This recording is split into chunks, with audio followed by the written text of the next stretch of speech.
ഓം നമോ വെങ്കിടേശായ. നമസ്കാരം. ആത്മീകം കുടുംബത്തിന്റെ പുതിയൊരു പതിവിലേക്ക് എല്ലാവർക്കും സ്വാഗതം. ഈ 2025 ആദ്യ വിശേഷ ദിവസമായി വരുന്ന ഒന്നാണ് സ്വർഗവാതിൽ ഏകാദശി അഥവാ വൈകുണ്ഠ ഏകാദശി എന്ന് പറയുന്നത്.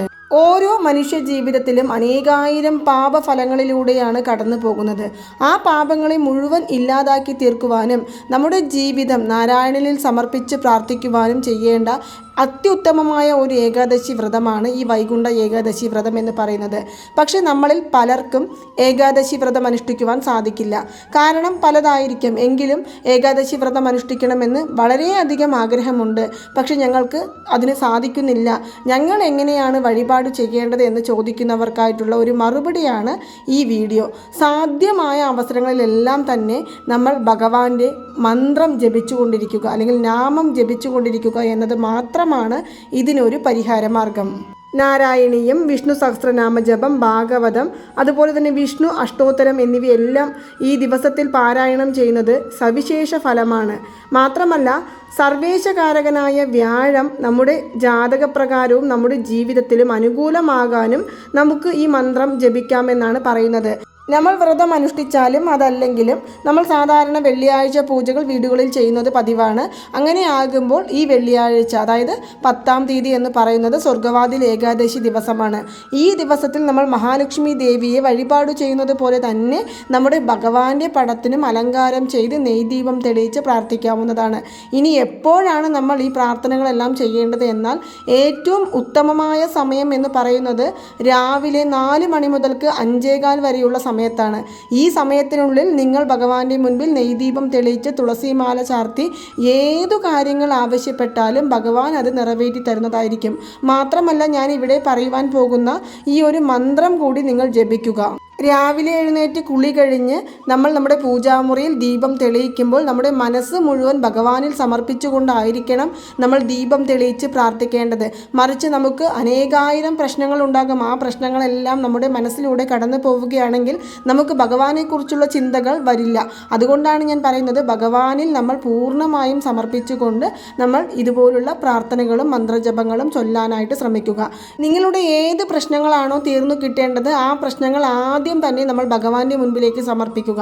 ആരോഗ്യ പ്രശ്നങ്ങൾ തീർന്നു കിട്ടാനും സാമ്പത്തികപരമായ പ്രശ്നങ്ങൾ തീർന്നു കിട്ടുവാനും അതല്ല നമ്മുടെ ജീവിതത്തിലെ പാപങ്ങളെ ഇല്ലാതാക്കി കളയുവാനും സന്താനങ്ങൾക്ക് വേണ്ടിയും സന്താനങ്ങളുടെ ഉയർച്ചയ്ക്ക് വേണ്ടിയും നമുക്ക് ഈ ഒരു ദിവസം നമ്മൾ ഈ മന്ത്രം ജപിച്ച് പ്രാർത്ഥിക്കാവുന്നതാണ്. അപ്പോൾ ഏതാണ് ആ മന്ത്രം എന്ന് നമുക്ക് കാണാം. നമ്മളിപ്പോൾ കാണുവാൻ പോകുന്നത് ഒരു മന്ത്രമല്ല. സാധാരണ ഇതിനെ വിഷ്ണു സ്തോത്രം എന്നാണ് പറയുന്നത്. ശാന്താകാരം ഭുജഗശയനം പത്മനാഭം സുരേശം വിശ്വാധാരം ഗഗനസദൃശം മേഘവർണം ശുഭാംഗം ലക്ഷ്മീകാന്തം കമലനയനം യോഗി ഹൃദ്യാനഗമ്യം വന്ദേ വിഷ്ണും ഭവഭയഹരം സർവലോകൈകനാഥം.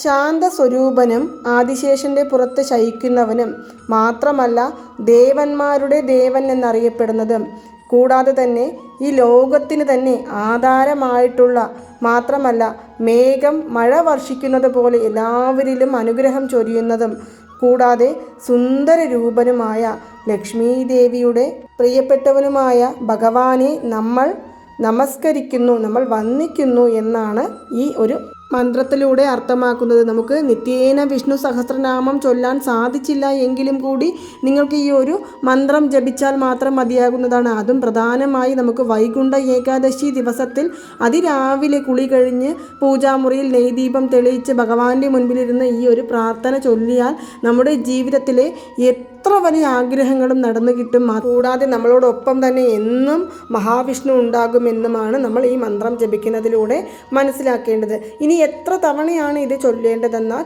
നിങ്ങളെ കൊണ്ട് സാധിക്കുമെങ്കിൽ 21 തവണ നിങ്ങൾ ഈ ഒരു മന്ത്രം വൈകുണ്ഠ ഏകാദശി ദിവസത്തിൽ ചൊല്ലുവാനായിട്ട് ശ്രമിക്കുക. വൈകുണ്ഠ ഏകാദശി ദിവസത്തിൽ മാത്രമല്ല എല്ലാ ദിവസങ്ങളിലും നമുക്കിത് ചൊല്ലാവുന്നതാണ്. പക്ഷേ വൈകുണ്ഠ ഏകാദശി ദിവസത്തിൽ ഈ മന്ത്രം ചൊല്ലി പ്രാർത്ഥിച്ചാൽ നമുക്ക് കോടി പുണ്യം എന്നാണ് പറയുന്നത്. അതുമാത്രമല്ല നമ്മൾ രാവിലെ ഈ വഴിപാടെല്ലാം കഴിഞ്ഞു, ഈ പൂജകളെല്ലാം കഴിഞ്ഞു എന്നിരിക്കട്ടെ, അന്നത്തെ ദിവസം മുഴുവൻ നമ്മൾ ഓം നമോ നാരായണായ എന്നോ ഓം നമോ ഭഗവതേ വാസുദേവായ മന്ത്രം ജപിച്ചുകൊണ്ടേയിരിക്കാവുന്നതാണ്. നമ്മുടെ മനസ്സിൽ ആ ദിവസങ്ങളിൽ മാത്രമല്ല എല്ലാ ദിവസങ്ങളിലും ഭഗവത് നാമങ്ങൾ ഉണ്ടായിരിക്കണം. പക്ഷേ വൈകുണ്ഠ ഏകാദശി ദിവസത്തിൽ പ്രത്യേകിച്ചും നമ്മൾ ഭഗവാനെ പ്രാർത്ഥിക്കണം. ഇനി അതുമല്ലാണ്ട് നമ്മുടെ കഷ്ടപ്പാടുകളിൽ നിന്നെല്ലാം മോചനം ലഭിക്കണമെന്നുണ്ടെങ്കിൽ നിങ്ങൾ ശുദ്ധമായ വെള്ളമെടുത്ത്, ഒരു പാത്രത്തിൽ വെള്ളമെടുത്ത് നമ്മുടെ വീട്ടിൽ തുളസി ചെടിക്ക് വെള്ളമൊഴിച്ച് തുളസി തറയുടെ താഴെ ഒരു നെയ്ദീപം തെളിയിച്ച് പ്രാർത്ഥിച്ചു വന്നാൽ നമ്മുടെ ജീവിതത്തിലെ തടസ്സങ്ങളെല്ലാം മാറിക്കിട്ടുമെന്നാണ് പറയുന്നത്.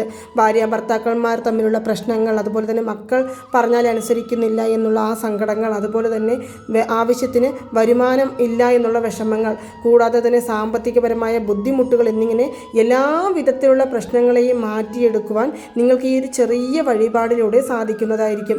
കൂടാതെ തന്നെ നിങ്ങൾ ഒരു കാര്യം കൂടി ചെയ്യേണ്ടതുണ്ട്. ഈ ദിവസത്തിൽ നിങ്ങളെക്കൊണ്ട് സാധിക്കുന്നവർക്ക്, നമ്മളായിരിക്കും ഏകാദശി വ്രതം അനുഷ്ഠിക്കുന്നത്, അതല്ല നമ്മുടെ കൂടെയുള്ളവർ ഏകാദശി വ്രതം അനുഷ്ഠിക്കുന്നില്ല എന്നിരിക്കുക, അല്ലെങ്കിൽ നമുക്ക് അറിയുന്ന ഒരുപാട് പാവപ്പെട്ട ആളുകളുണ്ട്, അവർക്ക് നമ്മൾ ഒരു നേരത്തിലുള്ള ഭക്ഷണം വാങ്ങിച്ചു കൊടുക്കുന്നത് നമ്മുടെ ജീവിതത്തിലെ ഏറ്റവും വലിയ പുണ്യമായി തന്നെ കണക്കാക്കാവുന്നതാണ്. നമ്മുടെ വീഡിയോകൾ തുടർച്ചയായി കാണുന്ന എല്ലാവർക്കും തന്നെ അറിയാവുന്ന ഒരു കാര്യമാണ്, ദാനത്തിലെ ഏറ്റവും മികച്ച ദാനം എന്ന് പറയുന്നത് അന്നദാനമാണ് എന്ന്. നമ്മൾ ഒരുപാട് കാര്യം അതിനെക്കുറിച്ച് പറഞ്ഞിട്ടുണ്ട്. അപ്പോൾ നമ്മുടെ വീഡിയോകൾ കാണുന്ന എല്ലാവരും ഇപ്പോൾ അന്നദാനം ചെയ്യാൻ തുടങ്ങിയിട്ടുണ്ട് എന്ന് പറയുന്നതിലും വളരെയധികം സന്തോഷമുണ്ട്.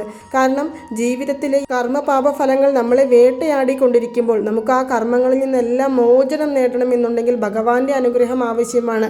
ഭഗവാന്റെ അനുഗ്രഹം ആവശ്യമാണെങ്കിൽ നമ്മൾ അതിന് ദാനം ചെയ്യേണ്ടതുണ്ട്. ദാനം ചെയ്യുക എന്ന് പറയുമ്പോൾ നമുക്ക് നമ്മളെക്കൊണ്ട് ഇപ്പോൾ സാധിക്കുന്ന ദാനം എന്ന് പറയുന്നത് അന്നദാനമാണ്. ഇനി അതല്ല അന്നദാനം ചെയ്യാൻ സാധിക്കുന്നില്ല എന്നിരിക്കെ നമ്മുടെ വീടിനടുത്തുള്ള ഏതെങ്കിലും പശുക്കൾക്ക് നമ്മൾ ഭക്ഷണം, അതായത് ഇലവർഗ്ഗങ്ങൾ വാങ്ങിച്ചു കൊടുക്കാവുന്നതാണ്, അല്ലെങ്കിൽ പഴം വാങ്ങിച്ചു കൊടുക്കാവുന്നതാണ്. ഇതെല്ലാം തന്നെ നമ്മളെ പുണ്യം തേടിത്തരുന്ന ഒന്നാണ്. മാത്രമല്ല നമ്മുടെ കർമ്മഫലങ്ങൾ അലിഞ്ഞില്ലാതായി പോകുവാനും സാധിക്കുന്ന ഒന്നാണ്. അപ്പോൾ നിങ്ങളെക്കൊണ്ട് എന്ത് സാധിക്കുമോ അത് നിങ്ങൾ ദാനമായിട്ട് കൊടുക്കുക. വിദ്യാഭ്യാസത്തിനായിട്ട് ഒരുപാട് കുട്ടികൾ ബുദ്ധിമുട്ടുന്നുണ്ടാകും. അവർക്കൊരു പേനയും അല്ലെങ്കിൽ ഒരു നോട്ട് പുസ്തകവും വാങ്ങിച്ചു കൊടുത്താൽ അത് വളരെ നല്ലതാണ്. അതുപോലെ തന്നെ ഒരു ജോഡി വസ്ത്രം ആർക്കെങ്കിലും ഇല്ലാത്തപ്പെട്ടവർക്ക് നമ്മൾ വാങ്ങിച്ചു കൊടുക്കുകയാണെങ്കിൽ അതും വളരെ നല്ലതാണ്. ഇങ്ങനെ നിങ്ങളെ കൊണ്ട് എന്താണോ സാധിക്കുന്നത് അത് അന്നേ ദിവസം വൈകുണ്ഠ ഏകാദശി ദിവസമായ വെള്ളിയാഴ്ച നമുക്ക് ദാനമായിട്ട് കൊടുക്കാവുന്നതാണ്. അങ്ങനെ നമ്മൾ ഈ മന്ത്രമെല്ലാം ജപിച്ച് ദീപധൂപ ആരാധനകളെല്ലാം ഈ ദിവസം രാവിലെ തന്നെ കാണിച്ച് കഴിയേണ്ടതാണ്. മാത്രമല്ല വൈകുന്നേരമാകട്ടെ നമ്മുടെ വീട്ടിലെ പൂജാമുറിയിൽ ദീപം തെളിയിച്ച് പാൽപായസം ഭഗവാന്റെ മുൻപിൽ സമർപ്പിച്ച് പ്രാർത്ഥിക്കാം. ഇനി ഇങ്ങനെയൊന്നും ഞങ്ങൾക്ക് ചെയ്യാൻ സാധിക്കില്ല എന്നുണ്ടെങ്കിൽ നിങ്ങൾ വിഷമിക്കേണ്ട കാര്യമേ ഇല്ല. ഭഗവാന്റെ അനുഗ്രഹത്തിനായി ഓം നമോ നാരായണായ, ഓം നമോ നാരായണായ എന്നുള്ള മന്ത്രം ഉച്ചരിച്ചു കൊണ്ടിരുന്നാൽ മാത്രം മതി. ഭഗവാൻ നമ്മളോടൊപ്പം തന്നെ ഉണ്ടാകും. നിങ്ങൾക്ക് അത് വിഷമിക്കേണ്ട കാര്യമില്ല. എല്ലാവർക്കും ഓരോരോ സാഹചര്യങ്ങളായിരിക്കും. വ്രതമെടുക്കാൻ സാധിക്കുന്നതും വ്രതമെടുക്കാൻ സാധിക്കാത്തതും എല്ലാം ഓരോ സാഹചര്യങ്ങൾക്കനുസരിച്ച് മാറി മറിഞ്ഞുകൊണ്ടിരിക്കും. അപ്പോൾ അതൊന്നും ഓർത്ത് നിങ്ങൾ വിഷമിക്കേണ്ട. ഇപ്രാവശ്യം എടുക്കുവാൻ സാധിച്ചില്ലല്ലോ ഭഗവാനെ എന്ന് പറഞ്ഞ് വിഷമിക്കുന്നതിലും ഭേദം നമ്മുടെ മനസ്സിലെങ്കിലും നമ്മൾ ഭഗവാനെ വിചാരിച്ചു കൊണ്ടിരിക്കുന്നതാണ്.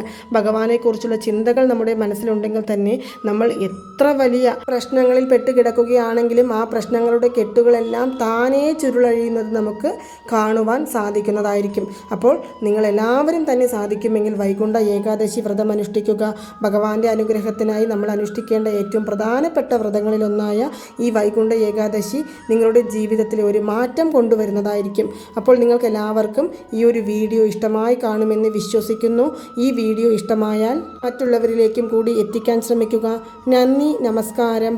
ഓം നമോ നാരായണായ, ഓം നമോ വെങ്കിടേശായ നമഃ.